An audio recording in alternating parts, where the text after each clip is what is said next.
So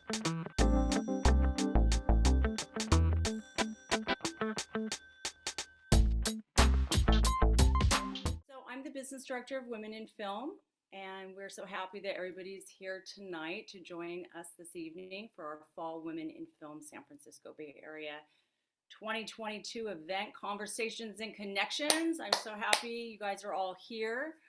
And I'd like to do a big shout out to Karen Larson, an associate, for being our community partner. She's always so great about making sure she really supports us, and we really would like to just give her a big shout out. And I'd like to start by recognizing that while we are in cyberspace currently, those of us that are in Oakland or Berkeley or Piedmont, Emeryville and Albany, that in California, that we are on Lishan Ohlone territory. And I also at this point would like to introduce who is an amazing organizer of tonight's event and just a really great person. Kristen she was part of our board before, and she's still a member, and she really always brings exceptional light and a lot of fun to every one of our events that we have. So Kristen, welcome, and go for it. Hi, thank you. Can you hear me?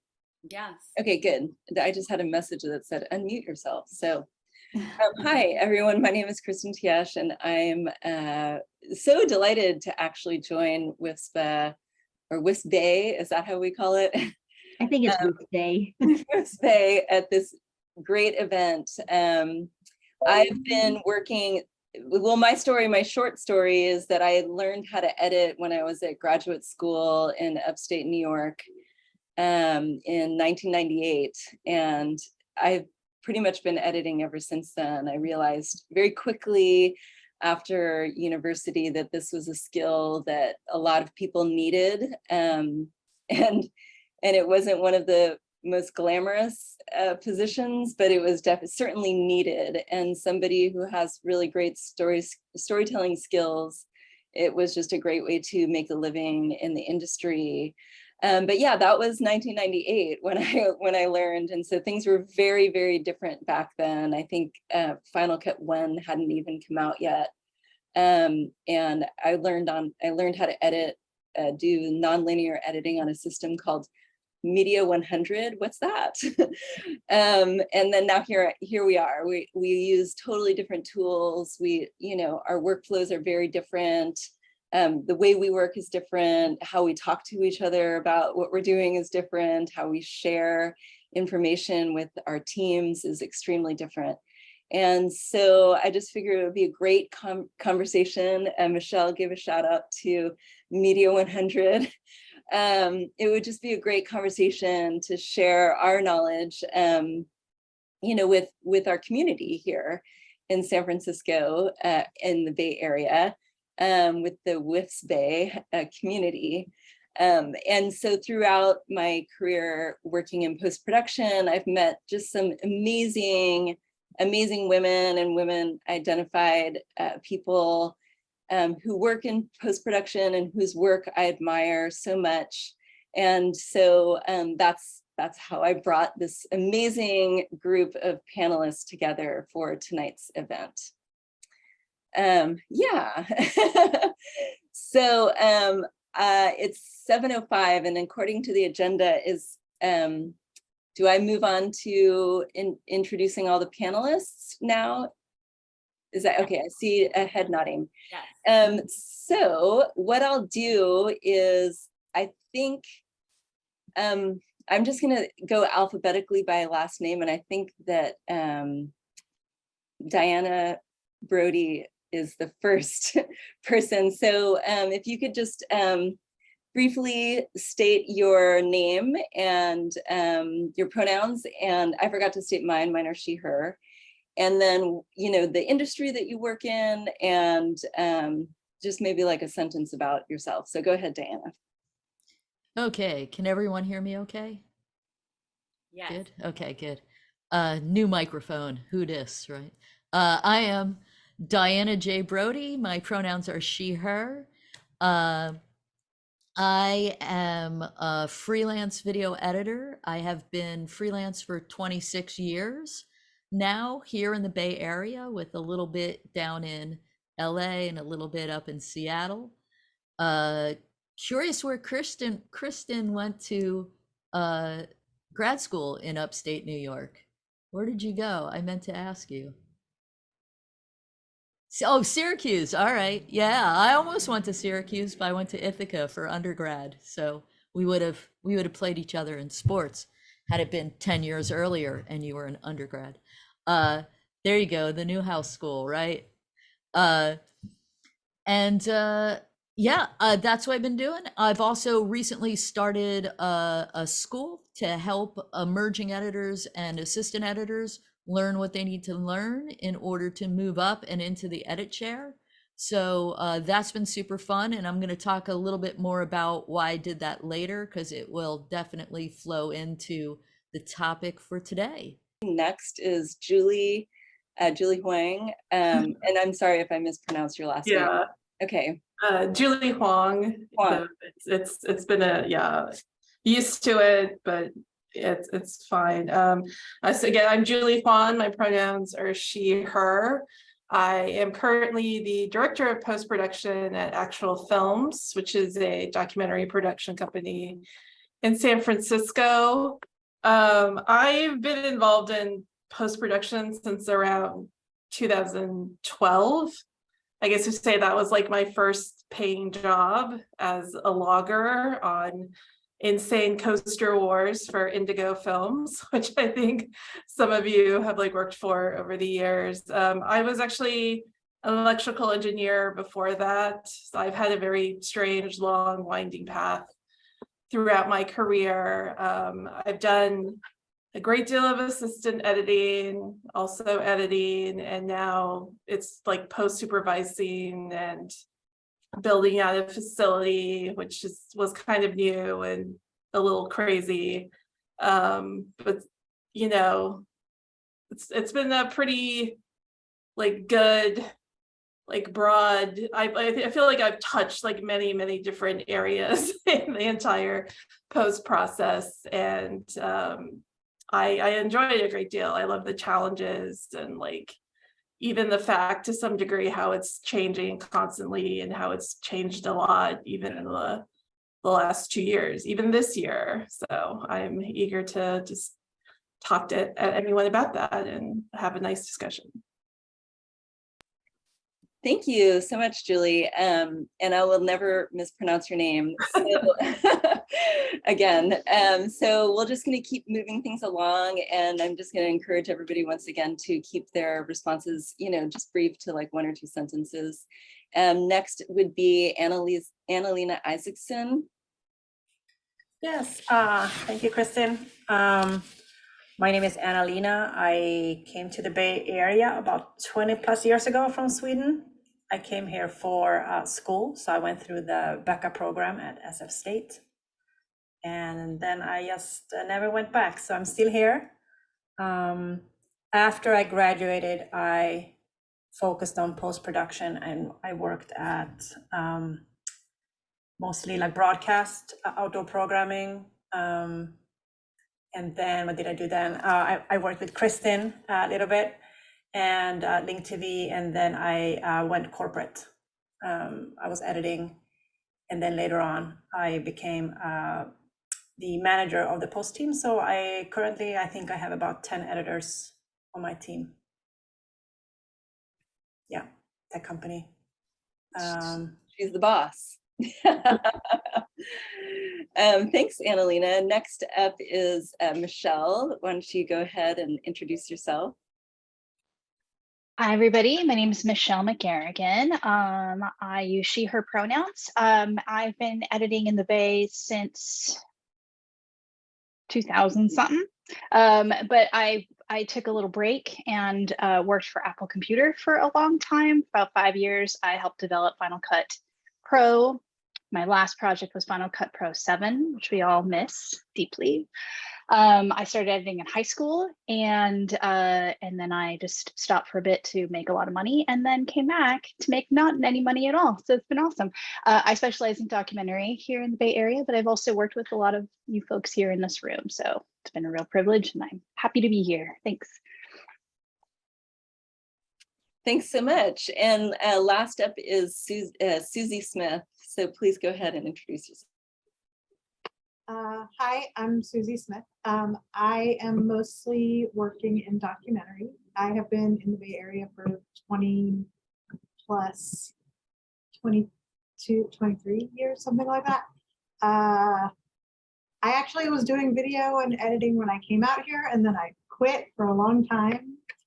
And then, so I learned on tapes originally, and yeah. And then, so I quit for a long time, and I went and I made jewelry, which is like, so totally something different. And then I came back and I worked in post, and I was the post supervisor at like a little agency that did a lot of like work for Cisco, those things. And then I went to grad school for doc at Santa Cruz. And then I left doing video professionally again, and ended up being a account person at a design firm, because that's how things go. But then I quit that 5 years ago because I was like, this is what I want to do. I want to work in doc, and I just floundered for a little bit. But I've been assistant editing, associate editing, mostly working with people I want to work with. It's always rewarding to work with people that you want to work with. So, okay, well, let's just jump right into some of these questions that I have for the panelists. In early 2020, I got a call regarding my availability to edit a new true crime docuseries. And by late spring, we realized that we would not be going into the office to edit, and a whole new post-production process evolved. So I think by June of 2020, all of the editors were set up to work remotely from their home offices. So I'd like to start with Diana to telling her experience working remotely as she was editing this series with me. So Diana, please start off by explaining how we went remote and how that changed the game for you and for all of us as editors. Well, the client that the post house that Kristen's referring to, I had worked for probably off and on for a decade, right? Like I would go in and freelance, and it was great post house up in Sausalito, and a small office, and had my own little edit suite, and then that's what I thought we were going to be doing. And then the pandemic hit literally like a few weeks before the start. So I was one of the first editors to start. I think DWAT was the first editor to start. And then I hopped in. And then there was another editor that folks may know here, Nancy Main. She and I went to pick up drives. So they didn't have anything set up at this post house to go remote. And the owner of the post house really, really, really didn't want to go remote. We had to talk her into going remote because it's windowless office. I mean, it has windows, but they don't open. So it's all air conditioning. And as we know, COVID travels through the air conditioning system, which we didn't know at the time, but we had just sort of heard rumors about. So we were very keen on starting remote. So we were going to pick up drives with footage on it. So we went to pick up drives. We were also starting, we had about a month's worth of work prior to starting the true crime series. So we were picking up drives for that small gig before the bigger gig started. And man, I think we wore masks when we were there, but those masks were like the mask, just a piece, might as well just have been a bandana at that time. It was just a piece of cloth with string around it, right? We didn't know anything about anything at that point. We tried to stay 6 feet away from each other, but it's kind of hard in a small office as we were transferring footage. It was all very scary. We were kind of white knuckling it through. And then we had this big, just before the like formal kickoff of the series, we had this big kind of come to Jesus talk with the executive producer, where we said, look, like by this point it's April and we know a little bit more about everything. And we said, look, we don't want to go into the office. And the EP was like, okay, so we'll work off of drives for a month and then we'll return to the office. That was the thought. Like, yeah, this will blow over in a month was the thought, really. And I sort of led the charge on that and said, hey, I don't want to come into the office through the summer of 2020 at the earliest, right? I literally didn't want to come in the office at all now. And the EP was very upset about that, but the other editors were all had kids and were all like, no, we don't want to come in either. We have families, blah, blah, blah. So and she was really, really resistant. And then, so she works all off of PCs. Even though I have a Mac at home, I remoted in off of my Mac to a PC, which worked fine. With literally, I didn't have hardly any problems. I know Kristen's experience starting off was much different with RGS, but she got HP's RGS as a remote option, and we had Jump as a backup, but we didn't really use Jump very often. RGS for me on my edit suite worked flawlessly most of the time. Kristen had a bumpier ride starting out, as I recall.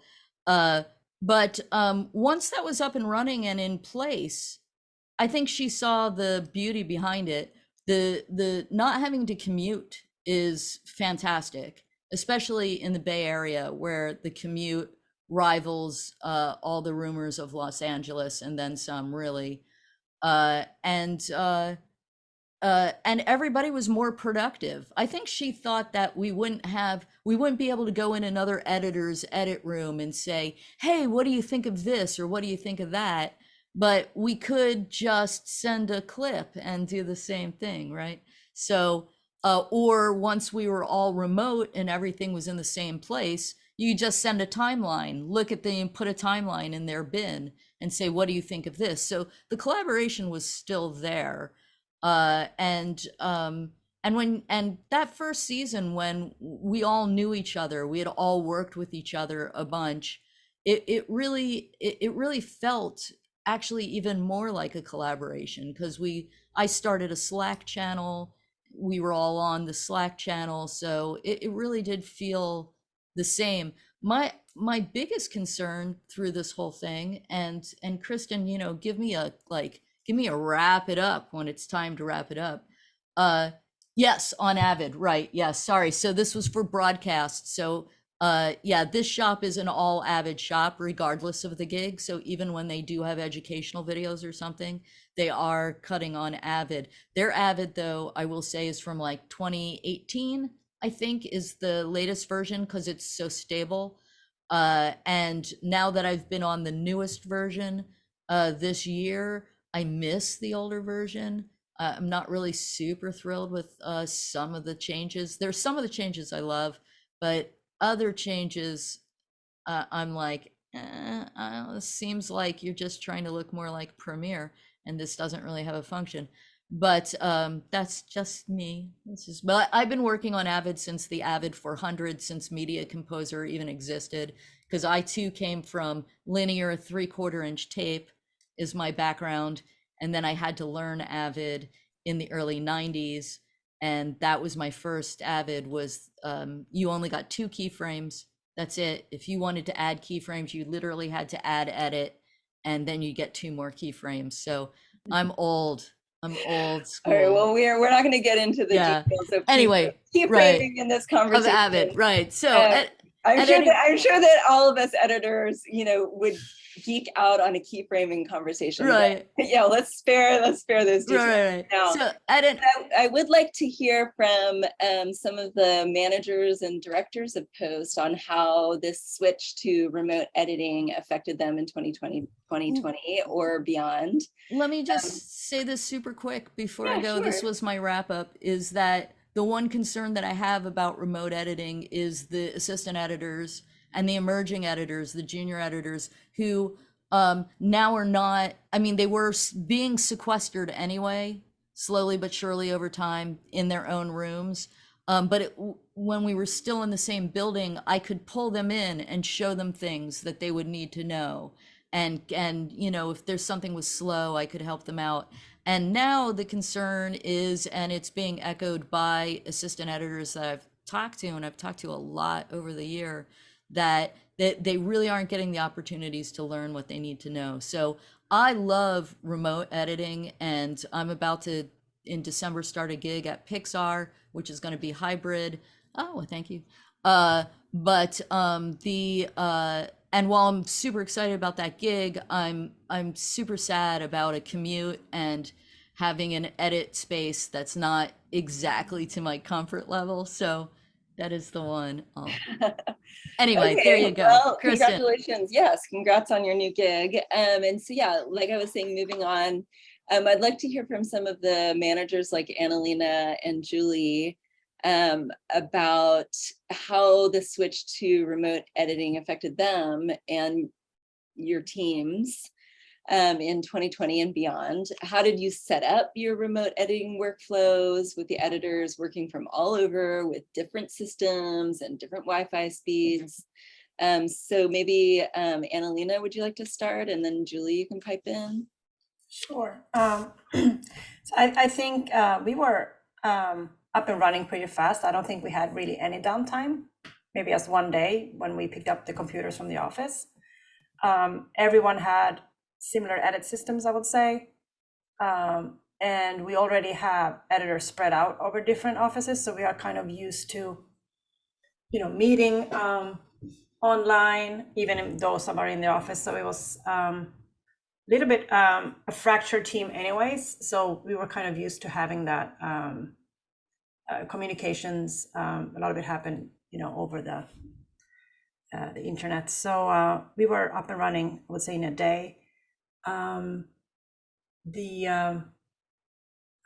think the harder part, and I think where maybe our team really was shining, was the production. I think that was, how do we get to film people? These are, corporate people, and how can we get them cameras and send things out? So I think that was maybe the challenge, and where they really kind of focused a little bit of effort, and I think they did a marvelous job of just setting up production. So I think it was pretty effortless on the post side. We just did everything on separate hard drives and upload to different Frame.io, and we were using those tools anyways, so it wasn't really a big switch for editors. It was more so for production. I would say it was pretty easy for us. Julie, did you have anything that you want to add? I would say that so during the pandemic, I was still working a lot of independent stuff, and right when it started, I was working on the Barbara Lee documentary for Abby Ginsburg, and we were right in the middle of our online. So it was and our colorist Gary Coates, love him, but he decided he was going to ride out the pandemic in Santa Barbara and just skip town. So we had to reconfigure even how we were going to get material to him, how we were going to finish this movie. But we made it work. It was through a combination of Dropbox and drives, and sending projects back and forth. So that was definitely a good option just to keep going. I then spent most of 2021 as an editor for Kuhnhart Films in New York, and that was my first purely remote system where they actually like bought like the remote system for us and shipped it to us. So we had like monitors, and it was called a thin client, which was like a little small Linux computer that basically only called to New York. And that was, it got some getting used to, because like it was a 4-episode series and we were like all spread like all over the entire country. There was definitely like communication challenges, and we missed like just being together to like, even like for the directors or the editors, just to hash out like what the episode should be. And there were like delays and everything. Since 2022, when I started working at Actual again, we've actually like been adopting like basically a hybrid system. So usually people will come into the office 2 days a week. And I live in East Oakland, so sometimes it can take me like 90 minutes to get to the Presidio.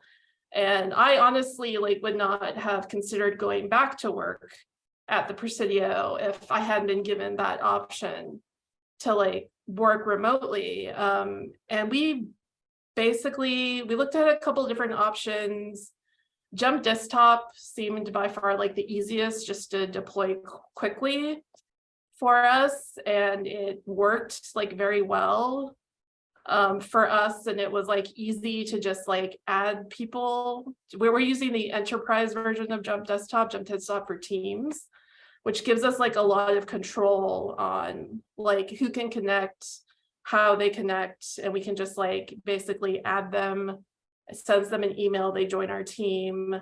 We're working on a project even right now where we hired like an AE who lives in Chicago, just because we needed like experienced Avid AE, and we had some difficulty finding someone. He was available, and he started work like 2 days after we hired him. Didn't have to like prep a drive for him, didn't have to send him stuff, basically just sent him an email and a login, and he was just on one of our computers at the office attached to the Nexus and working right away. So I mean, I love it. I love not having to drive into work every day and be able to sit at home and do it. So I really think like this is the way forward. I like also that I could like cook dinner for my family like on a Tuesday night instead of fighting traffic. Right. Yeah, so there's so many benefits. And I mean, in my opinion, I think this remote editing is here to stay. Why don't we just do a show of hands? How many people think remote editing is here to stay and we're not going back into the office? Okay, well, half of us. And then we got 3.5. But like, could I add a quick thing to Diana's concern about like training people? Yes, like I agree with that. It's essentially, we have some interns in the office, which I've been trying to work with, but I'm not always in the office when they are. But even like in the office, people have gotten really used to like, even within the office, like jumping to other computers that are in the office. So we're at the point where most of the time, if someone has a question, I'll just like I'll just jump into the computer they're working on, and I'll just like seize control of the mouse and like show them stuff how to do it. So we're like kind of all in everybody's business. Hey, so Michelle, you kind of gave us maybe remote editing is here to stay, maybe not. I'd love to hear from you and what your opinion is. And then also, I've seen on our Slack channel for Alliance of Documentary Editors that you have used Premiere Productions. So I'd love to hear a little bit more about your experience using Premiere Productions with a remote team, and then what your opinions on remote editing are, period. So I've been editing remote for a lot of people, especially indies. So usually it's because the director lives over here and I live here and I have all the footage, and we pass, I pass them cuts to watch on Vimeo or Frame.io. So it didn't change that much from that. The difference is with a larger team, like a series feels different. last year I did like a sort of a mid-length doc for Pixar, and they're definitely an Avid shop. But because they were outsourcing to a lot of different editors, they were willing to work in Premiere. So we had a lot of issues the previous year when the pandemic hit. They had hired a bunch of Premiere editors and we were all cutting on our own machines, and they were putting us in random places at Pixar to cut. And then the day that they were like, Pixar is closed. So we just all took our computers and went home. So it wasn't that bad a transition. It was harder for the directors who couldn't jump from editor to editor in person.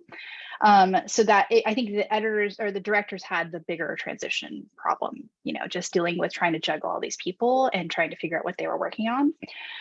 So last year it was myself and the director, and this was her only focus. So she was like, and she's also an editor, so she wanted to have her hands in everything, which like after a while you get used to, but like when people start touching your stuff like the first time, you're like, oh my god, they're touching my stuff, but you get over it. and then when we moved to productions, we had to, because it was so much footage, it started getting really slow, like it was just a hot mess. So she would hand me, I would hand her project, she would hand me, we had mirrored drives, it was great. We did have to talk to Premiere at some point because we did hit some weirdness with the early versions of productions where it just stopped working, or it just got so slow we couldn't open the bloody thing. So it was like rough those days, but the workflow for productions made sense, especially if you're coming from Avid and you just assume that it's not a project, it's a bin, and it's just a series of bins inside a giant project. It's basically how you see it. The hard part is like, because it's so flexible, you can easily organize yourself into a corner. And so you have to be really mindful of how you're doing things. And especially if you're working with multiple people outside of your area, or, when you're trying to share a project in a cloud, is the cloud fast enough to share said project? Will it host you later? And then just keeping track of versioning, like knowing what version they're working on versus what your version you're working on. We would like the only way we could talk to each other, because what they used to do at Pixar was they would just hang out in the hallway and just chatter to each other. And I was like, oh, that sounds nice. So we had a Zoom room that was open all day, and I would just have it open in the background. And then like, she would come and go, Michelle, I need help. Or like, and then she would like, can you watch this? Do we need to cut this? I'm going to hand this to you so you can fix it. And then we'll go back and forth. So it felt like it was in person for us for a long time. And then towards the end, we had like 2 months of post, because we were having similar issues to what you guys were doing with Gary Coates, of just like, our post people are way down here. We have to get them a lot of 6K footage, which, just a hot tip, don't shoot in 6K, please, ever. It's terrible. Anyway, so yeah, it's been, I think we're doing well from this transition. And then we haven't heard from Susie yet. As an assistant editor, and it's something that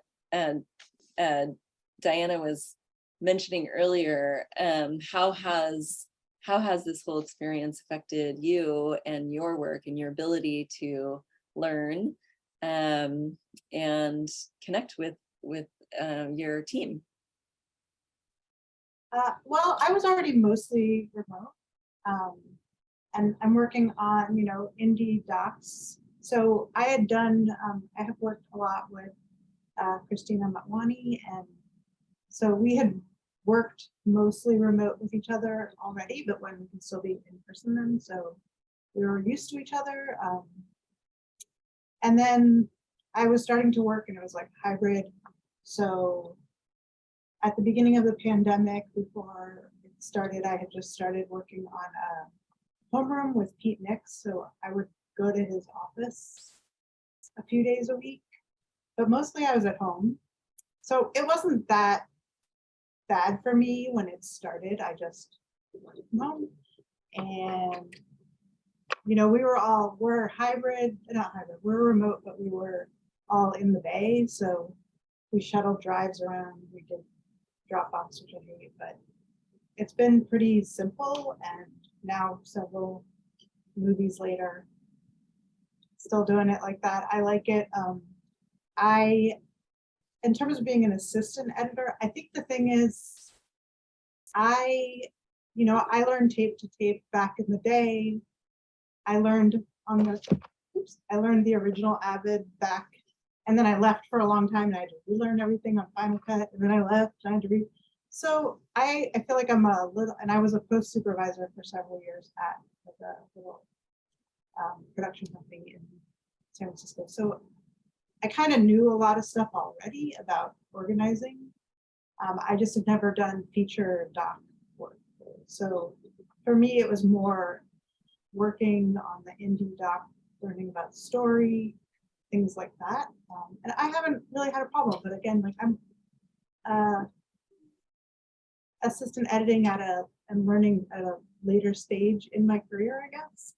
So I'm good at learning things, and Christine and I have a great relationship. So we just talk all the time.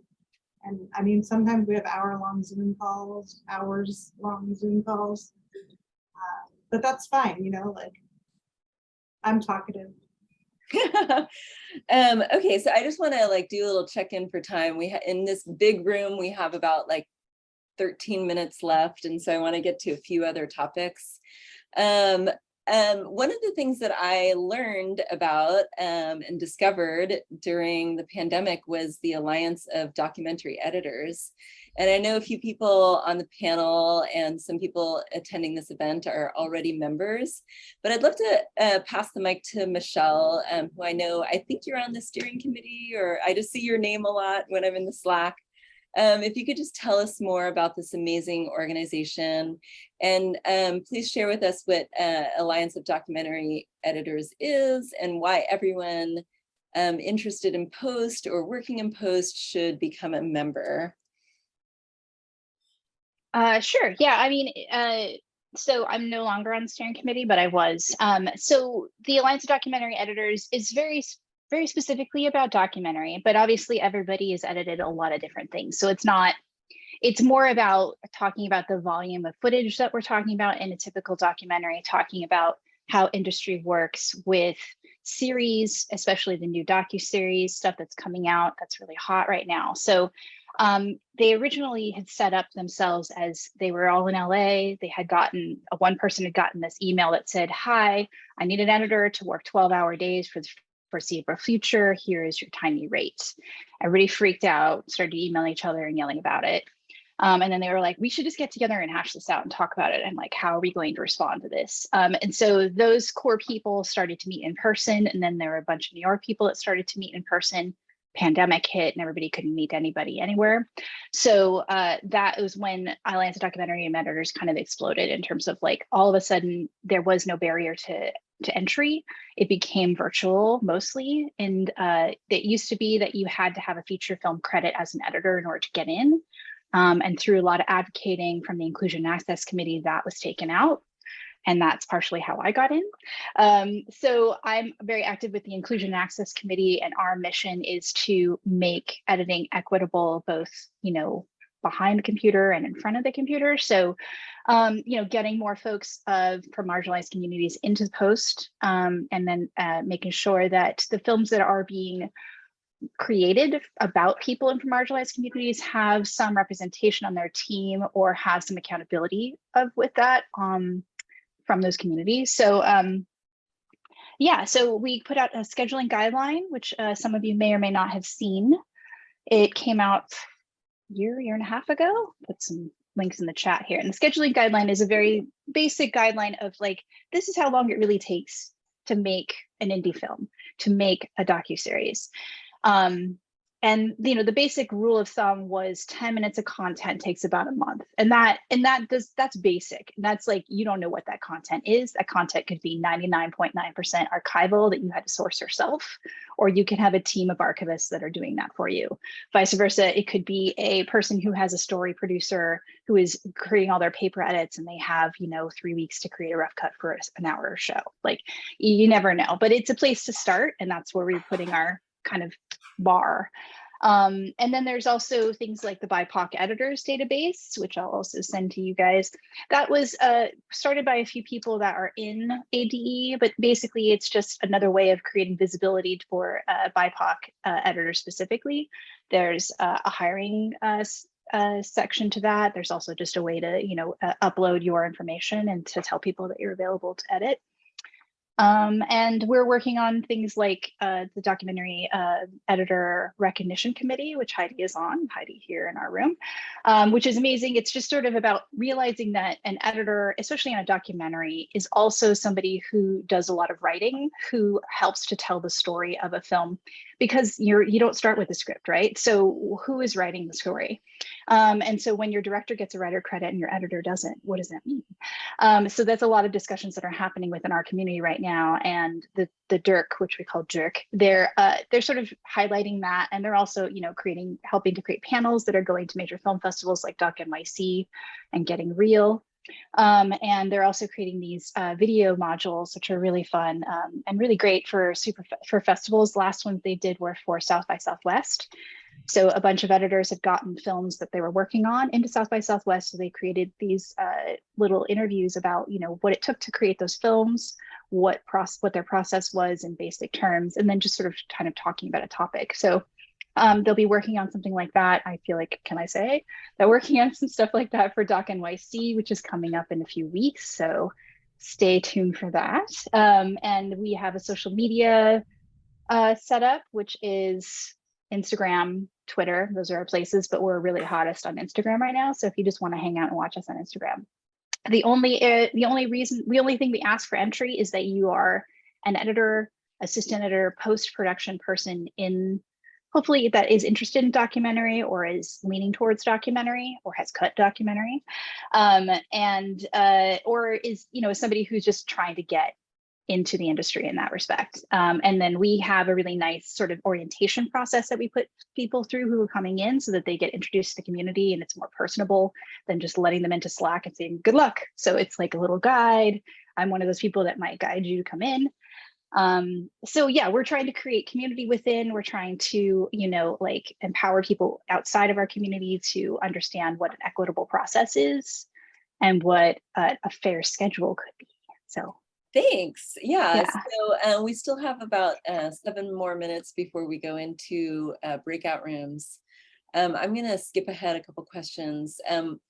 One of the things that I love about the ADE Slack channel is that you can have all of the conversations that you were afraid to talk about. And you can have all of them. And one of them is salary. And, you know, it's just eye-opening sometimes when I look at, you know, what other people say they're making. And I was like, wait, why didn't I ask for that? But let's talk about salary. Is it okay to talk about salary? Can we talk open about it? And what are some salary ranges for those starting out in the fields, like as an AE, as an editor, and what is something that you can aspire to as a more seasoned professional? You know, why don't let's go around the room, and I'm just going to go clockwise the way that I'm seeing. So let's start with Diana. Why don't you pipe in about this? Yeah, I think everybody should be talking about their rate with everybody else all the time. That's the only way that it's going to work. You got to talk. If you're an AE, if you're an editor, I don't care what part of the process you're in, talk about your salary with each other. I found out mid-pandemic that I was making 150 less a day than a guy who was doing less than I was and had less experience than I did in the genre.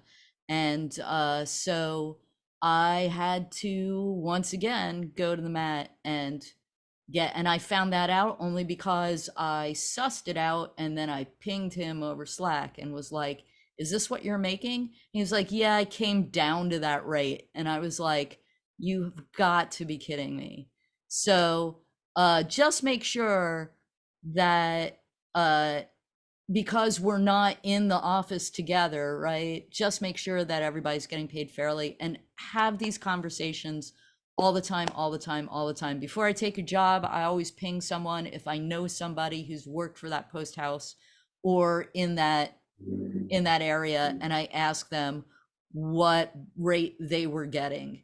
And most of the time they'll say what their rate was and what the rate should be now. So you know, even people, you know, where you're working for a post house you've worked for a ton, it's surprising. And I've probably had to have this conversation with almost every gig I've ever done, almost everyone. So yeah, keep Yeah. talking about it, and do not, and don't, no matter how desperate you are, don't take that crap rate for way too much work. You know, like, call me and let me help you. You know, like, really, it just hurts everybody when someone's like, oh yeah, I'll do, like, I talked to an AE who got a chance to be a full editor. This was a woman who was in New York, and when she got into the edit chair, they paid her for broadcast show like $375 a day. Yeah. And that was the only way she could get out of being an AE. And I'm like, I totally get it. Please don't take that rate ever again. Yeah, so let's hear from the AEs, or the people who have been AEs. I know, Julie, you're not an AE anymore, but Susie, you still are an AE. I would love to hear about you and your experience with trying to get the rate that you think that you deserve for the work that you do, because AEs do a lot of work, and props to AEs. I love you guys. I guess I'll go first. Yeah, so I have like spent most of my career as an AE. I think there's just because we're in the Bay Area too, and like the union is not a strong presence here, that also kind of makes, and there's also like so many different like levels between like commercial, corporate, documentary, like the rates are, I think, just skewed like all over the place.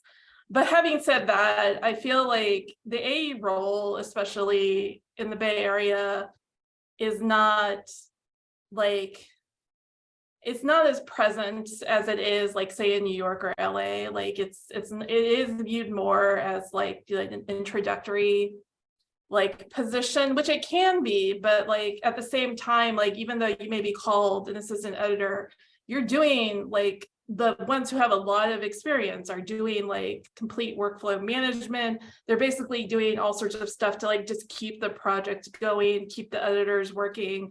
A good AE can really like make or break like a project, a series. Like, you know, it can be like incredibly painful or incredibly smooth based on how the AE is. And you know, if you look at union rates, you know, MPEG's rates for an AE, it's $2,200 a week, and most of the AEs in the Bay Area aren't making close to that. Like I can guarantee it, you know, and it makes it difficult too, because even someone who could be a good AE, then like they are, you know, moving more towards like the editor side just to make more money, you know. And part of it too, I think, is just like, you know, I feel like a lot of the editors, even who are working as editors, are doing a lot of the AE work themselves too, you know. So that's just like the mishmash. Like if it was just like, if we could develop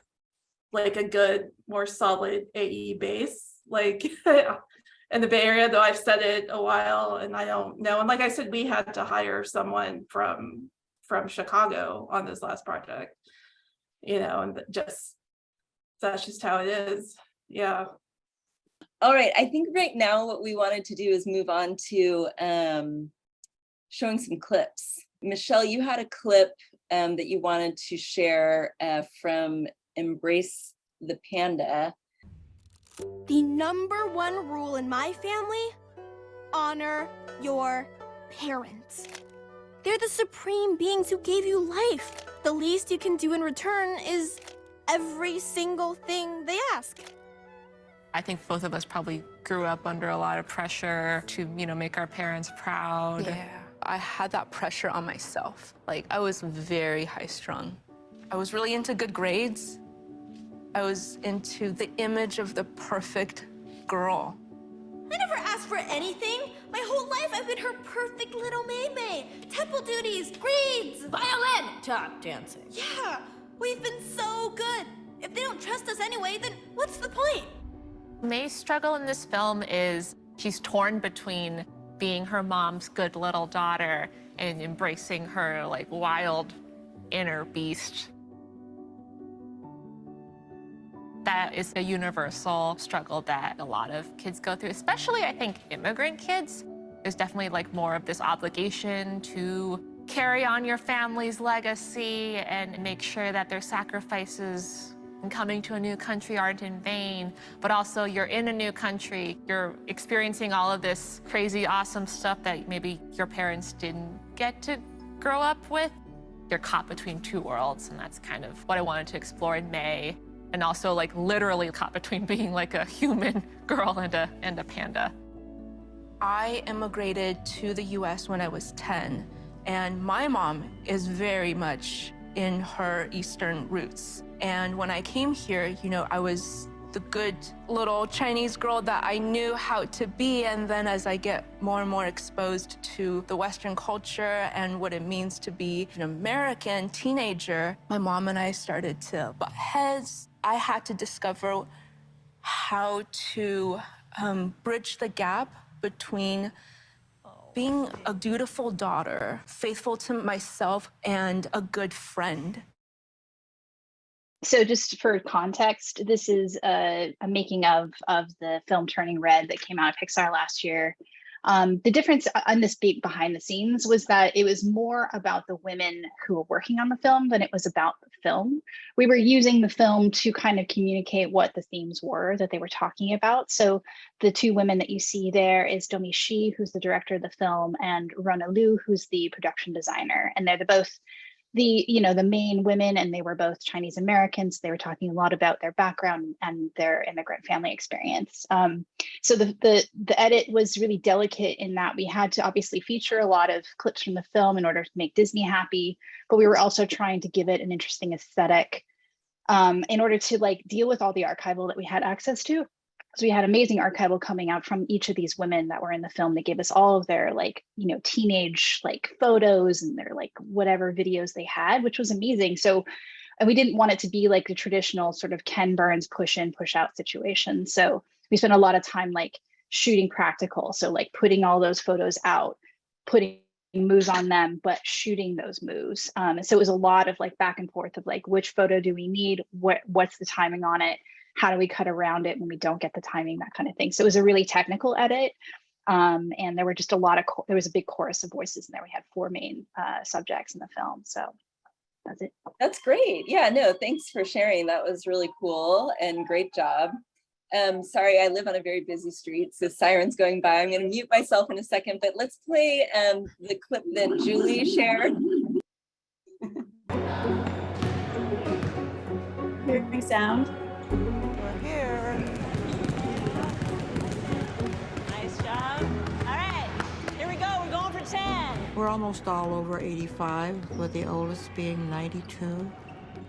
I got involved in 1998. I've been with them ever since. And if you've ever seen pregnant manatees play, you've seen us play. We don't move too fast, but we have fun.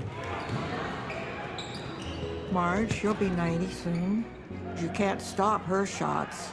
With that overhead shot she has, you can try all you want, but no, you can't. Go, Marge, this is you. This is you. When I started to play again in '94, my childhood friends thought I was nuts. Nice, great. Money in the bank. You could break an arm, break a leg. I said, but I still want to try. I love the game. Okay, here we go, Grace. We're going for 10. We got 1. There's 2. Grace is a marvel. She's 92.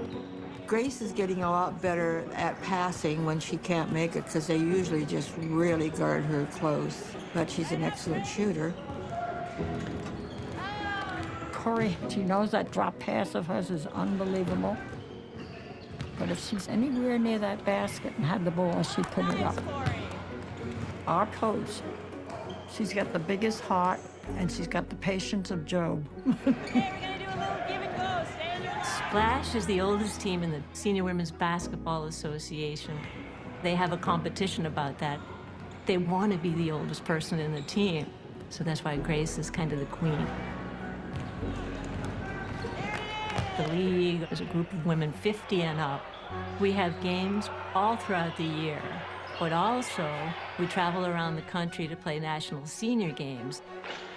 Splash has won 6 gold medals, a couple of bronze. We don't have any set plays like we used to have, you know. Now that I even remember it. So it's just improvise. You make it up as you go along. 1, 2, 3, splash! Okay, come on. Bravo. I thoroughly enjoyed that. So I want to give props to Alyssa Fideli, who's the editor of that short, and our AE Ellie Wen is actually in this event right now as well. So that was like one of my first like post supervising jobs, like an actual this year. And it was something we did for ESPN for their Title IX celebration earlier this year. It was the 50-50. You can watch the whole thing on Google. And it was just like in documentary, especially, it was just a nice break from like murder shows and like rape and sexual abuse, you know. We got to just spend some time with like these wonderful women. And it was also like Actual usually does lots of feature documentaries, but it's the first time we kind of did something short for TV.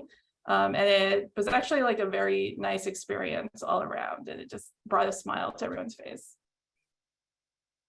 So cool. And so we have one more clip that we're going to show. Sorry about the siren. So we're going to go to Diana J. Brodie's clip. And then so we'll show first, talk later.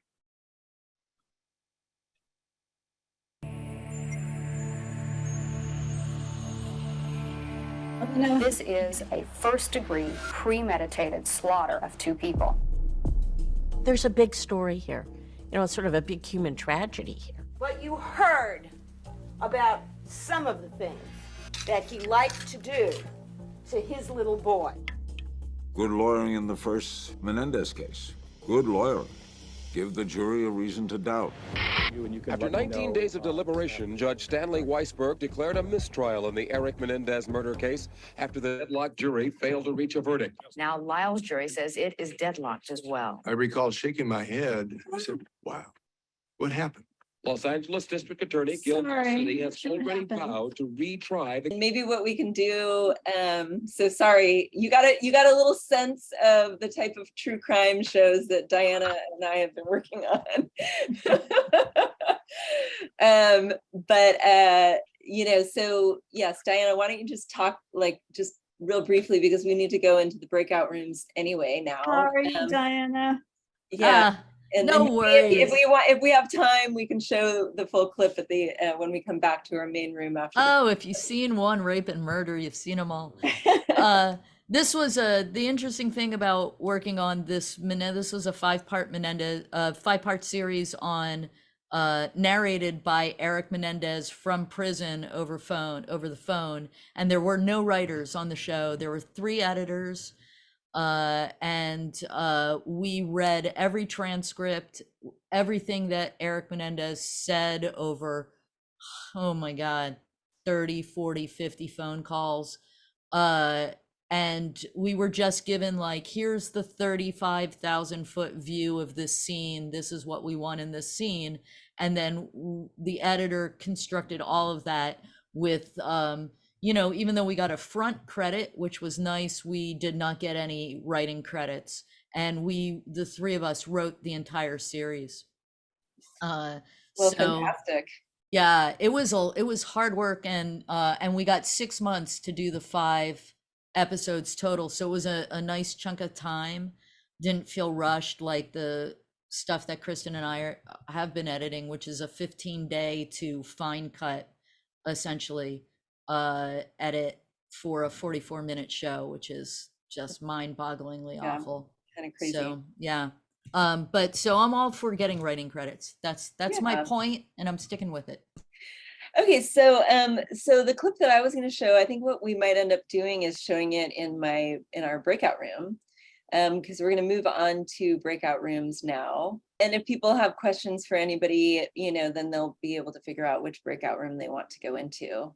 So please go ahead and start raising your hands. If you have questions, you can also write a question into the chat and we can read that out loud. So, you know, I'm sure somebody has questions. No? Well, I have more questions. And then while you guys are all thinking about your questions, I will ask this other question. One of the things that I've always wondered is it still worth it to join the union? Is that something that we need to do?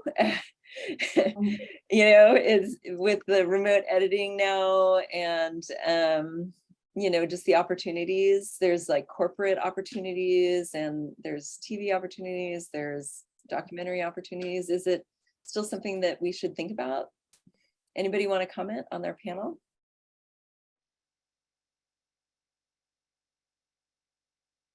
Nobody has an opinion about this.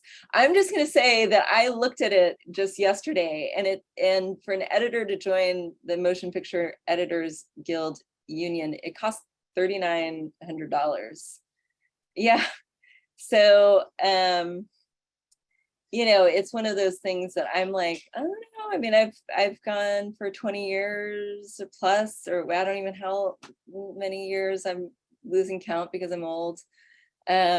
Without having to join the union, and I'm not sure if it's even worth it for me. So I don't know if anybody else has anything to say about that.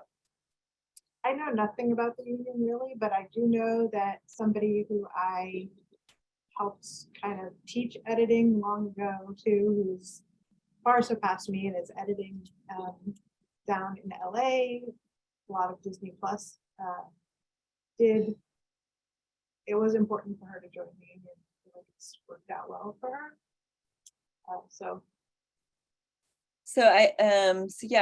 We have a question from Kip, who says, I'm starting a new doc project after making a couple short narrative films. What can I do to make my editor's job easier?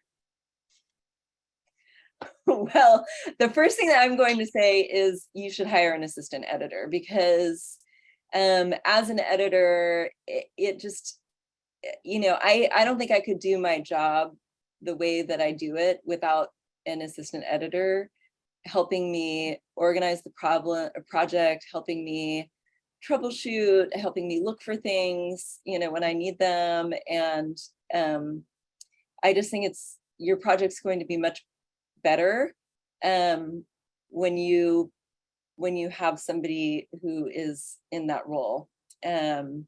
That would be my word of advice. I don't know if anybody else has anything that they want to add. I would say even before that, like, fix as much stuff in pre-production as you can. So like, I'm talking like slates, if not slates, time code, like that jammed time code, you know, pay attention to like what you're shooting, the audio, all that. I've had many painful doc situations where I was given a pile of footage with no time code and no notes and no log, and it was just a lot of extra time. You know, it's just like burning money that would have been fixed just by like setting a setting on your camera and like having someone just jot down notes in the field. That is very true. Julie asks, what's a fair hourly rate or a monthly rate? So I don't think that editors really work at like an hourly rate. I think, you know, what you're really talking is like a day rate. Michelle says that she works at an hourly rate. Okay, I mean, what you mostly hear is like a day rate or like a weekly rate. So anybody else? I mean, I think, you know, if you're looking anywhere from like $600 to $800 a day for an editor. I agree with what Michelle said. Depends on what your content, depends what you're doing, very much. Yeah, and experience too.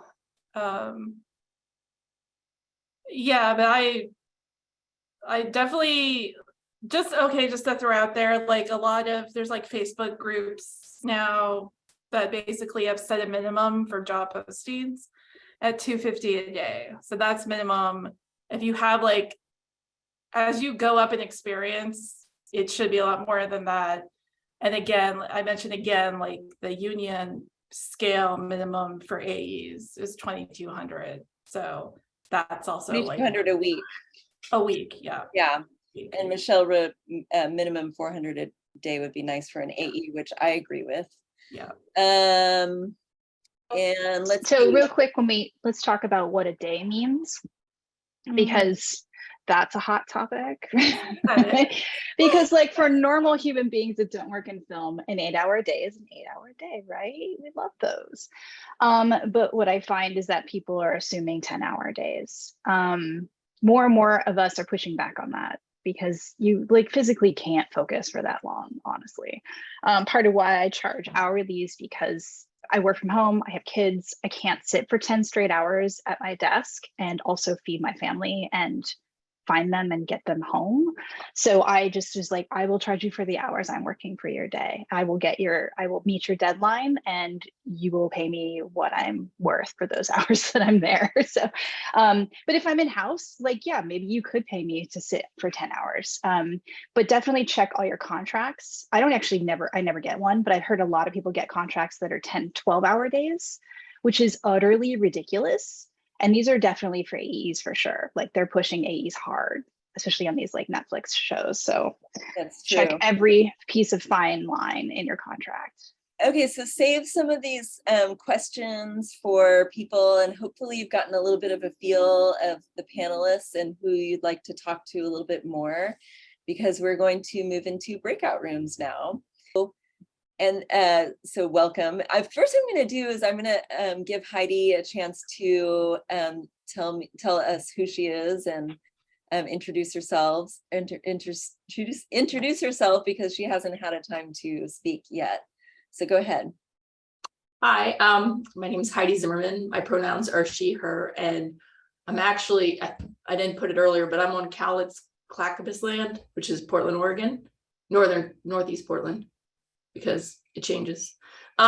Anyways, yeah, I work in documentaries. I've been cutting documentaries for over a decade now. It's pushing 15 years. And I've worked remotely for about 10 years. So I have a lot of experience of working remotely. I used to be based in Los Angeles, and I decided I couldn't take traffic anymore. And so I moved to Portland, and I thought, well, I guess I'll never edit again. Who would possibly hire me? And then I found out that people do work remotely, and it started from there. And then the pandemic happened, and I was already set and ready to go, except for the childcare thing. Anyways, yes, I have a lot of experience in that, and I'm working remotely with Kristen on her film. So, so let me just, I was going to talk about how to hire an editor, some tips on finding an editor that you'd like to work with.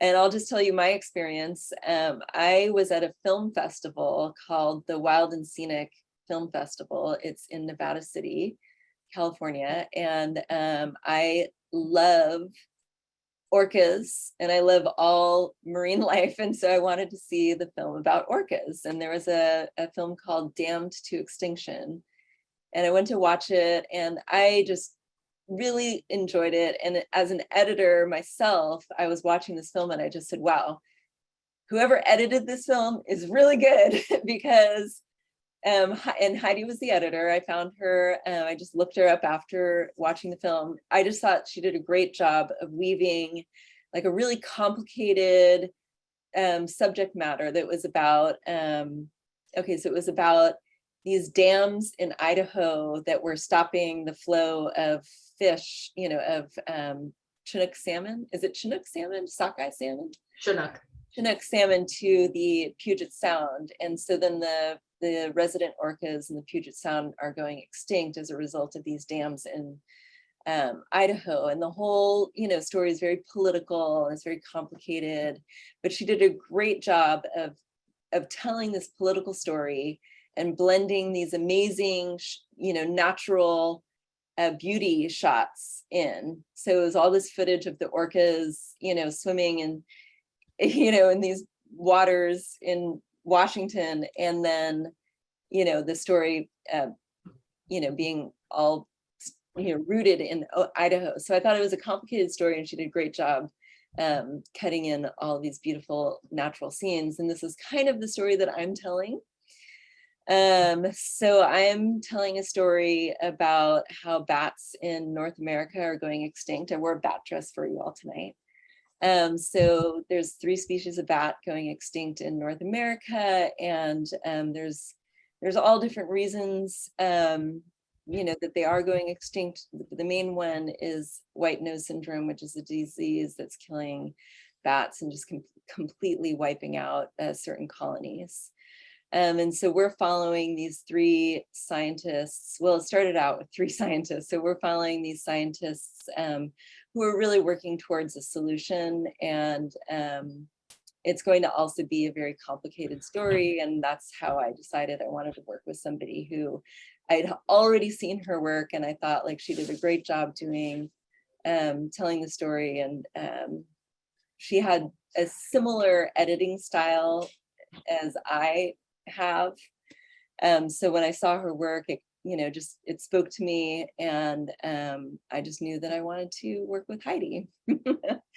So before we go on and tell more about like our own experience, I want to go around the room and talk to the people that are here in the room and hear from you.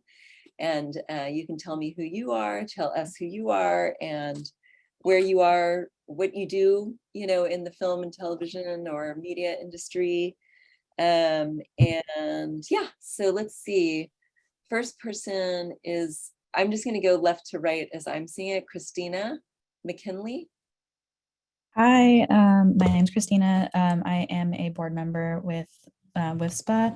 I am a producer at Sky Dojo Media. Sorry, the name like flew out of my head. And I am here just to like broaden my perspective on post, and we have an in-house editor that is kind of new, and I'm really hoping to kind of like pass some of this information on to him, just to like get him as good as he can be. We make documentaries, so that all this talk about documentary style editing is like super, super valuable. So really looking forward to passing this along to him. Great. Kelly, you're next. Hi, I'm Kelly White. I'm a producer and script supervisor primarily. So I'm in development on a feature film, a limited series, actually 2 features on a limited series for on the producer side, and then script super. And I've done a number of short films in the last couple of years. And then script supervising wise, I've done a number of shorts as well, and then 2 features so far. So I'm still fairly new to script supervising. So I'd kind of love to hear any tips from editors on what notes might we be missing, or what are what's helpful to you with the notes, and what's TMI. There's a lot that we track. I use Scripty, so that helps with a lot of stuff, I think. But any tips or ideas for scripted? I'm primarily focused scripted. So. Okay, cool. We'll think about that. I don't know how to have too much scripted experience. I'm mostly documentary as well. Emily, would you like to introduce yourself? Hi, my name's Emily Meehan. Thanks so much for this really interesting panel. And it's great to get to hear from people who are editing, because I edit and I'm making a feature film. I'm almost finished with it. But I never, ever talk to any other editors except one AE that works on reality shows in Hollywood. So hearing from y'all is extremely helpful to me. I am just doing scripted editing of this movie that I directed, and we're almost finished. So I know how much time it takes, and arranging time code and all the syncing issues and the pre-production things. And I'm hoping that later when I finish this movie, which I'll finish in editing in March, that I can edit indie films for people, like feature films, because I really like scripted editing. So. Very cool. Well, we have 2 scripted people in the house. Wendy, would you like to introduce yourself? Yeah, I was a freelance video producer for many years for corporate work, industrial work. I did everything except write the scripts. I had a person that would write scripts because he was a technical writer and that was his strength. And otherwise I did the camera work, the editing, the sound recording. And I, at the time, was living in the Midwest, and then I moved to the Bay Area.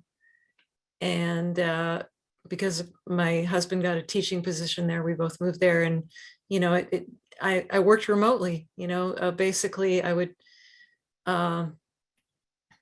do all the editing at home, but my scriptwriter and I would meet at whatever plant we were going to record at. And it could be most of the places were in the Midwest, Ohio, Illinois,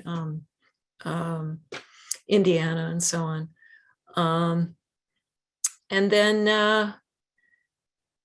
at a certain point, my husband's, who's a composer and musician, his work with teaching and running his music business was starting to get overwhelming. So I started becoming his manager, and that took over more and more of my time.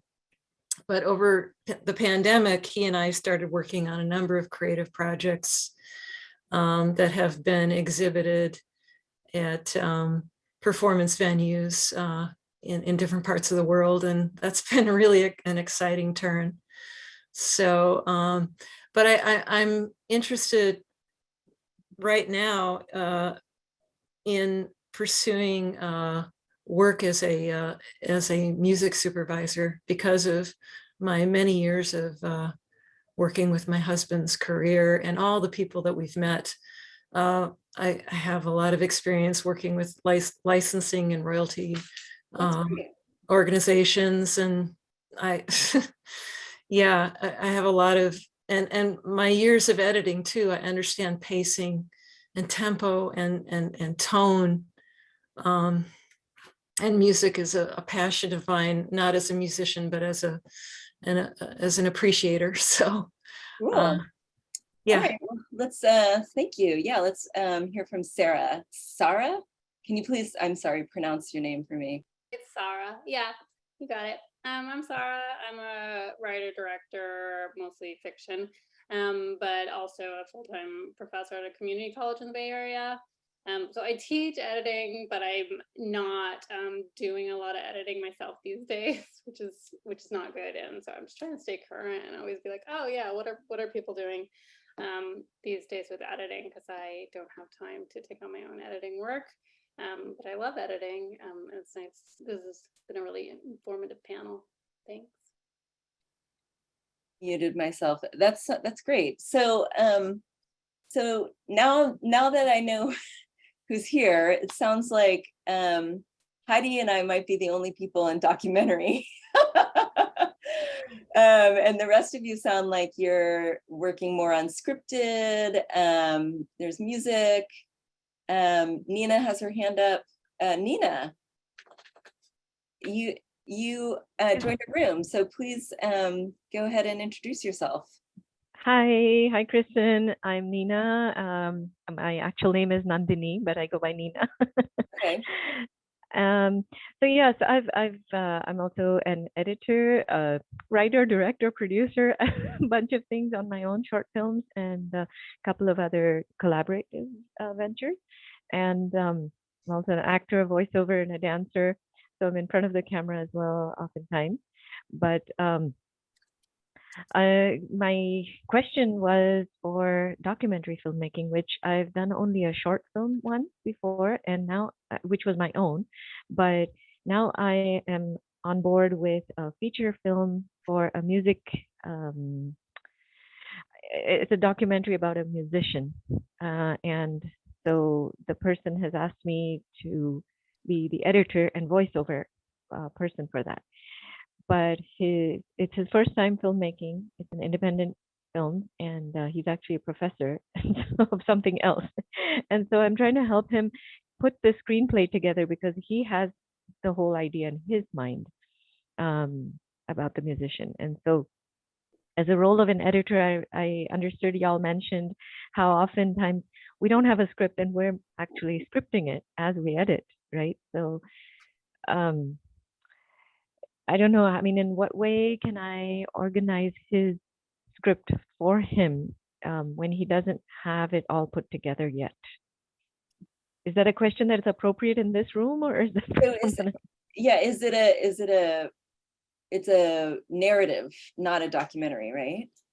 No, it is a documentary. Okay, so it's a documentary. So he's gone out and he filmed interviews and exactly, and he has a lot of B-roll with music and interviews and performances. Yeah. Well, first you need to get those interviews transcribed. Right, exactly. Time code. Yeah, so Yes. first you need to get the interviews transcribed. And I also, before I go on, I want to apologize that I didn't have it on gallery view. I had it on speaker view. So I only saw that there were 5 people originally. Now I realize there's like a lot of people in this room. And after we answer Nina's question, we'll go and we'll do short introductions so people can, be heard. To get everybody. Yeah, so we can get everybody. But and Julie says, doesn't Adobe have transcription? Yes. So Okay. so if you're working in Adobe Premiere, no, I've used only Final Cut, but I suppose it might have the same. Yeah, so newer versions of Premiere, there's like a transcription tool within the program. And if you are working on Final Cut or something else, I also, as a director, I like having like a document, that is kind of like a paper that I can look at and read without being inside of the edit program. I just find it very helpful because I can then, take like a sentence here and a sentence here and piece them together. It's just kind of like a nice visual. And in fact, I've hired Heidi to work on another project that I did, that I produced for a friend. And it was an interview with her and her husband about fentanyl. And it was like an 1.5-hour interview. And I had it transcribed, and then from the transcription, I just went and pulled, the selects, and then I sent the selects to Heidi, and then she put it together into a very long 22-minute assembly cut for an 8-minute video. So anyway, so then we had to, cut it down, but just having like a document that we could, both go and refer to, I thought was really helpful. A document with time code, obviously. So yeah, I hope that answers your question. Can I say something about Adobe transcripts? Because I pretty much primarily use them. They're not accurate. And so you will have to correct them yourself or hire somebody to correct them. And if you want to print out of like a transcript, or, I mean, you can assign speakers and all that, and that's great, but it's a lot of work. Somebody's got to do that work. But I like having it in the software, because oftentimes what I'm using it for is when I remember things that I want to put in, or if I need to do word replacement, like I know we have a clean the somewhere, where can I find it? But I do think it's important to have transcripts that the director can look at, and the ones that Adobe is currently with aren't that. And if anybody has an accent, forget it. Yeah. Yeah. True. And even with these like other transcription software, softwares that are out, they always get words wrong, especially when they're bat species. It's, the Latin terms, anyway, so you always have to go through and read your transcripts and, correct, the mistakes and stuff. Let's go around real quickly. Thank you. You're welcome. Next would be Elizabeth Thomas. You want to just do a quick intro? Elizabeth, are you here? Or are you just in the back? Okay, well, moving on. Lou Levinson, would you like to introduce yourself? maybe not. Maybe they're just people who are listening while they're making dinner. Amy Zins, are you here? And nope. And Kristen Sherman Olms. Yes, hi, I'm Kristen Sherman Olness.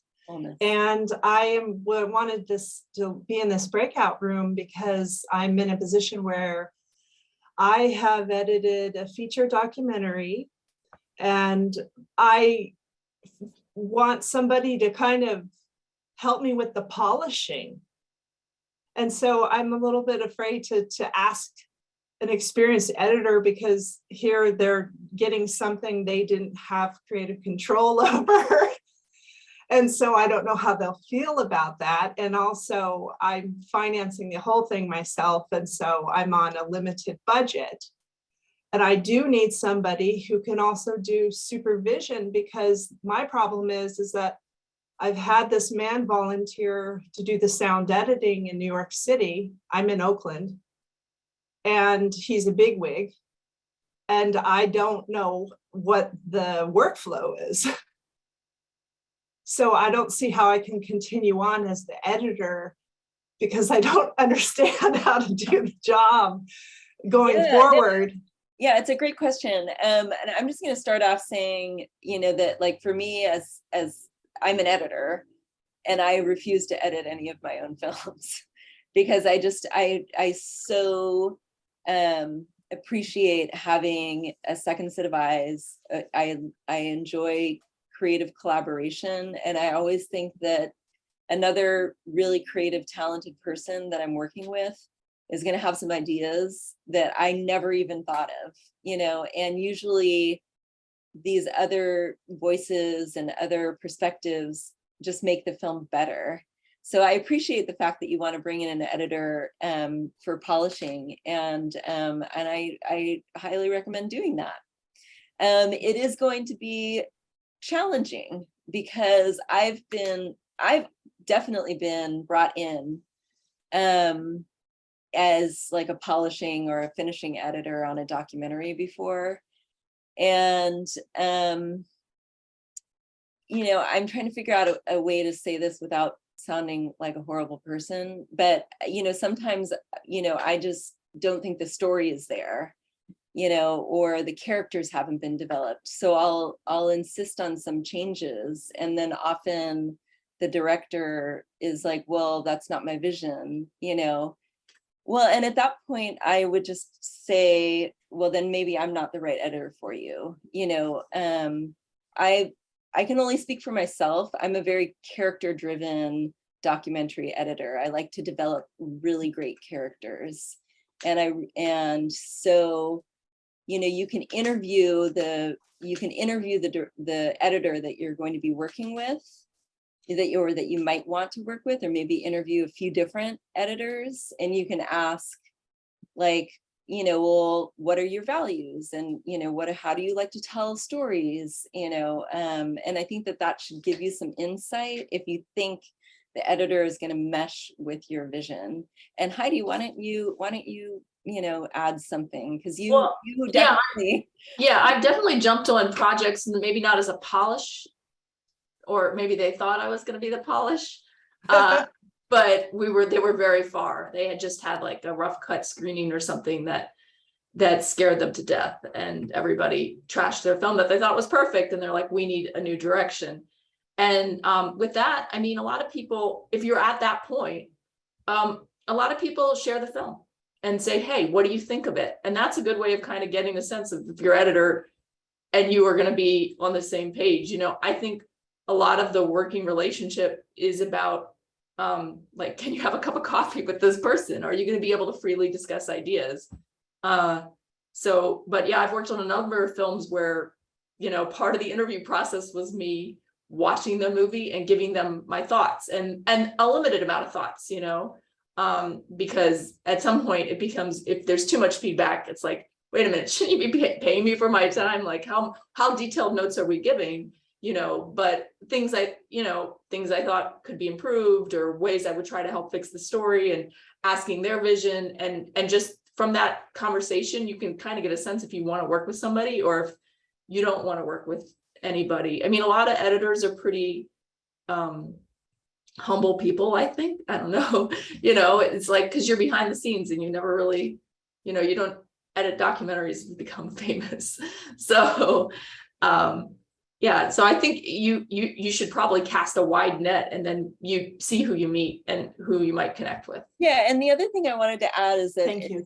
something that Heidi and I have talked about, and something that Heidi has insisted that I do, and I'm going to do what she tells me to do because she's the editor most of the time. Oh no, I'm scared what you're gonna say.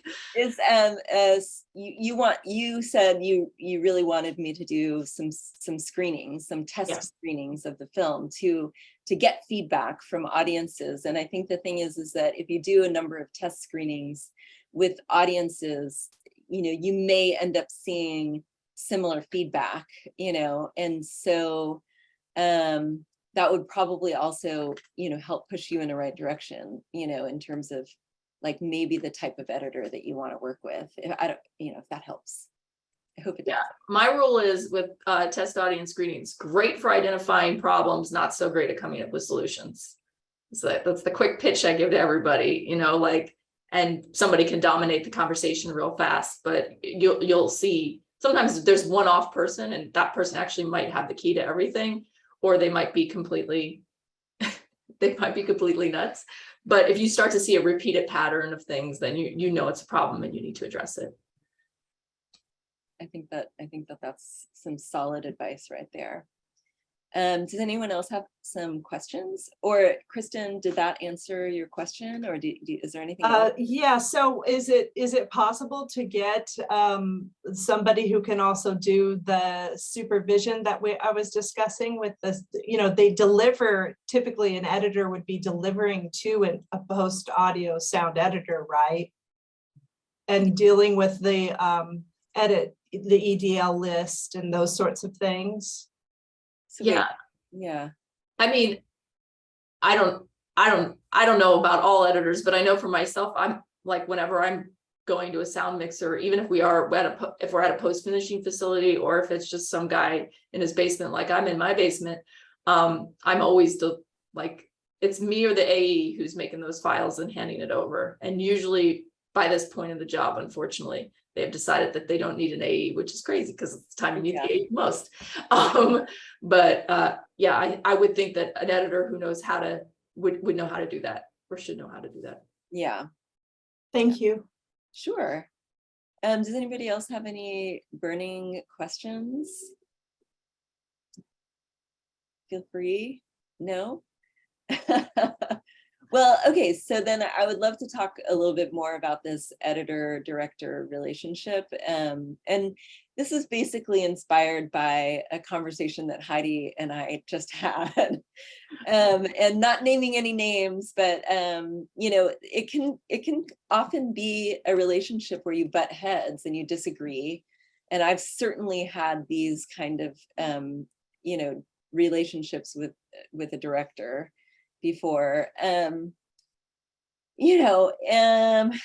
yeah, let's talk about those points of contentions and how to work through conflicts with the director. I mean, I think it's without fail, you're going to disagree. I mean, I'm looking forward to the moment where I'm going to disagree with you, Heidi.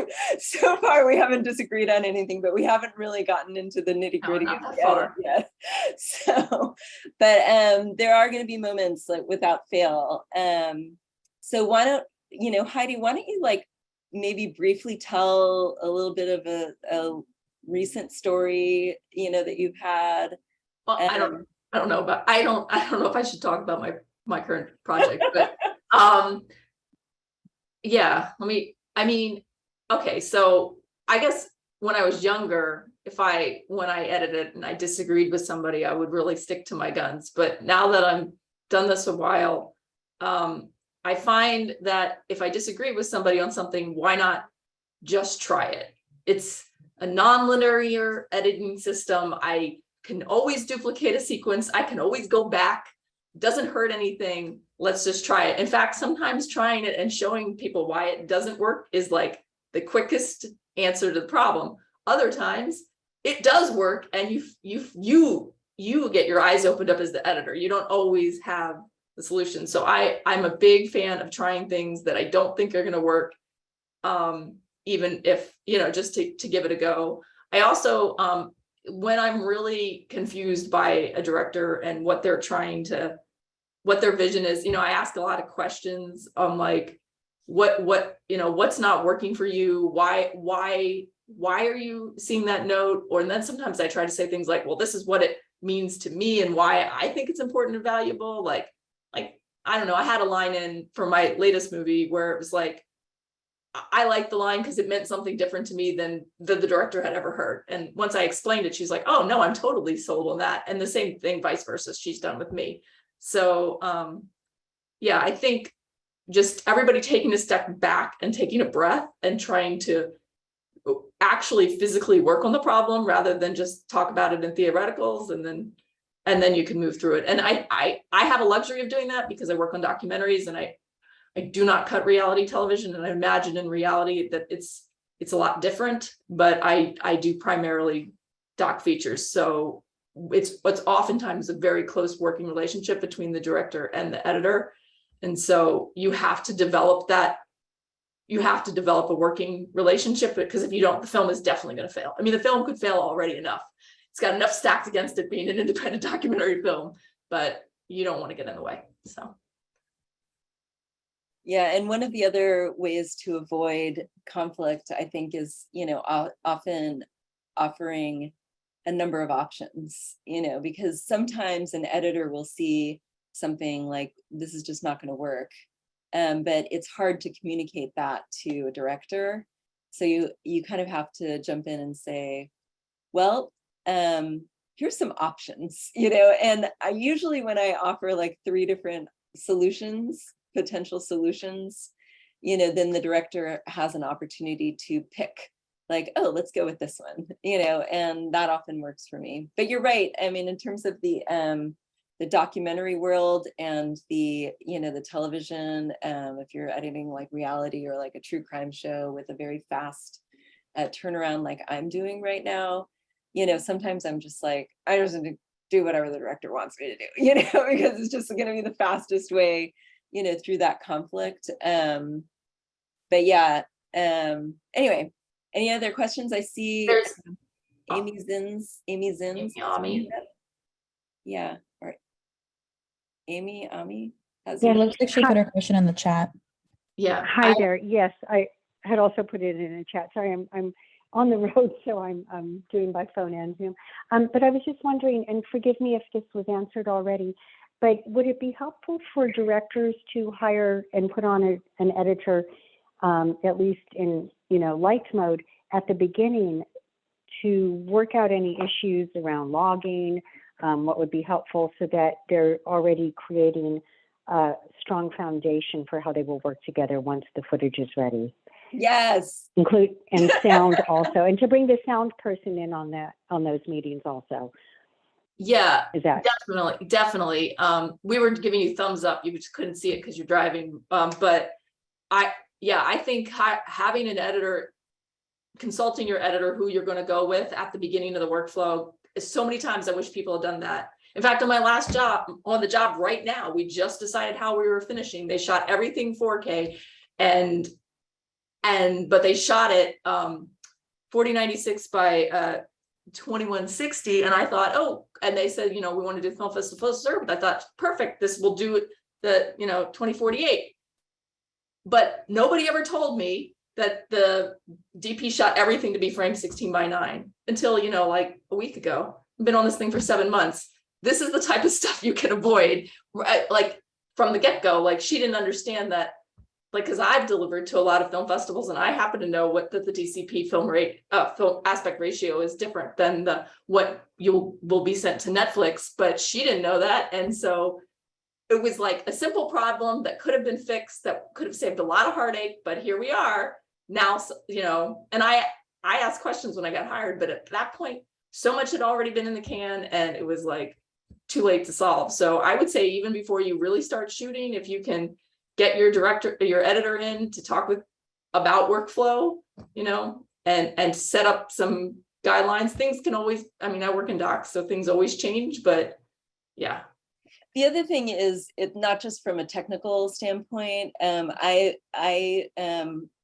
hired Heidi very early on. I had only started filming in 2019, and then this film festival was in winter of 2020, in January of 2020. And as soon as I saw the film, I, contacted her and I just said, hey, I'm got this bat film with these women scientists. Are you in? And she's like, hey, this sounds interesting. I think I'm in. But we've been working together ever since. And so I still had, we just wrapped principal photography in September of this year. So over the course of, 3 years, yeah, I guess I've been, on and off working with Heidi. Like, she edited the trailer, which I wanted to show to you. If we have time, I can still show it. And she edited the trailer. This was, before COVID happened. Then the story changed of the bat film because COVID happened. And then I could no longer tell a story about bats without talking about COVID. So I really appreciated being able to have the editor to kind of talk to about where the story is going. And Heidi kind of knows where the story is going now. She's not going to be jumping into editing this film without really knowing what the ending is, because she and I have talked about the ending already. And I feel, like being on both sides. So I've been in the editor's seat working with a director who had no idea where their film was going. And we're talking about documentary here, not scripted. And I've also been a director of a scripted film, and so I can talk about that as well. But anyway, I've worked with directors of documentaries who had no idea where their film was going, and I had to kind of like push the film in a certain direction, and then they would respond like, no, that's not what I wanted. Was like, well, you have to tell me what you want, So anyway, so I've found it really helpful every time we've had a little like shift in the story that I'm telling. I found it really helpful to have Heidi there all along the way, helping me make some decisions about where the story is going. Yeah, I think that what we're supposed to be moving on to next is just kind of like any extended Q&A. If any. Kristen wanted to show her trailer, and we'd all love to see it. If you could show it really quick. Oh, okay. Well, if you guys want to check out trailer, because we didn't have time before we went into breakout rooms. But we just had a really great discussion in our breakout room about the director-editor relationship. And as I mentioned earlier, Heidi Zimmerman is here. And she's the editor for my my feature documentary that I'm directing. And the film is called The Invisible Mammal. And it's a film about bats in North America and some amazing women in science who are working to protect them from extinction, save them from extinction.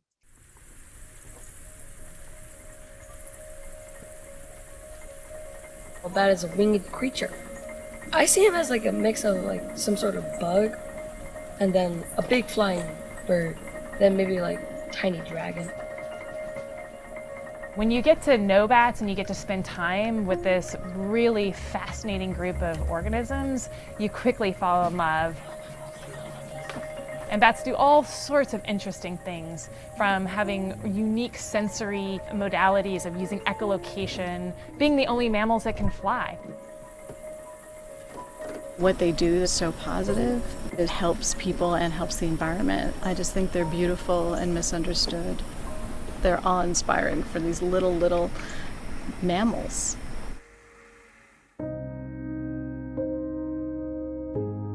White nose syndrome was first detected around 2007. At that time, what we knew was that something terrible was happening.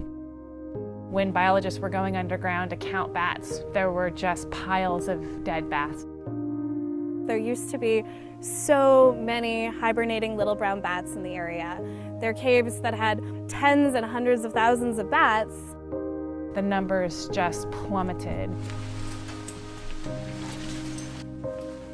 It's always a magical moment anytime we get to kind of hold a bat in our hand or even see them do their thing. It never gets old. Special, yeah. The hope all along is that we'd find something that would help bats survive. In places where we have survivor populations of white nose, those survivor populations started hibernation fatter. How do we get these bats fatter in these areas? We know that insects are attracted to lights. We are putting up light lures to attract flying nocturnal insects. Let's go up about halfway. So they can have an all-you-can-eat insect buffet before going into hibernation.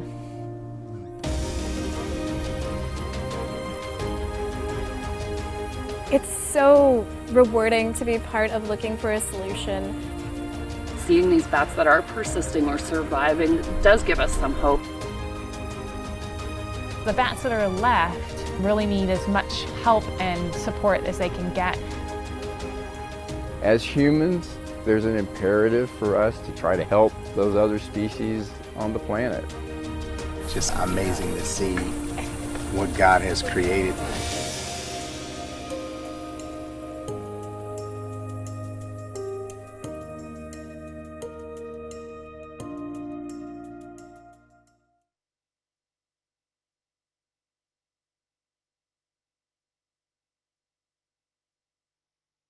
Okay.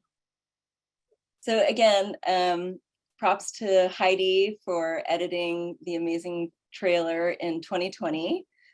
And I can't wait to continue working with you. That concludes our meeting tonight, but I think Julie has a couple of more remarks to give before we close out the night. Yes, thank you, Carol. And thank you, Kristen. Thank you all for coming this evening. We really appreciate you being here at Women in Film, San Francisco Bay Area. We are empowering and promoting and celebrating women's creative work. And, you know, our mission is to provide critical support on creative works and to deliver useful solutions. So we really hope that tonight you felt that this was very useful, because it was extremely insightful and educational. And, you know, I really want to just say thank you so much to Kristen and Tish for organizing such a wonderful evening. And a shout out one last time to Karen Larson and Associates, because her support is always, and the associates there is priceless and heartfelt. Our next Women in Film meeting will be November 9th, and we also are going to have an event called Plan Like a Boss in November. It's going to be the last week, just before the week before Thanksgiving. So I'll get you the date as soon as possible on that. We also have a pitch panel at the end of January. And so we're looking forward to seeing you in some of our events. And thank you.